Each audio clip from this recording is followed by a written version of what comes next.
喺信息萬變嘅世界，我哋總會不自覺咁戴上各式各樣嘅面具，試圖將真正嘅自己隱藏起嚟。無論為咗保護，定係討好別人，我哋都可能扮演住一個唔係真正嘅我。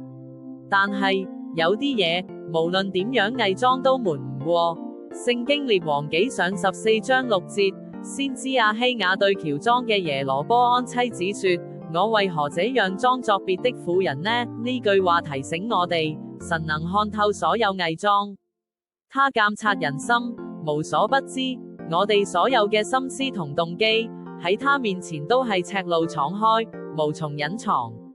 所以喺無條件愛我哋嘅神面前，我哋完全唔需要再假裝。他嘅愛係最真實嘅接納，他唔單止睇到我哋所有嘅軟弱，更溫柔咁邀請我哋真實面對自己。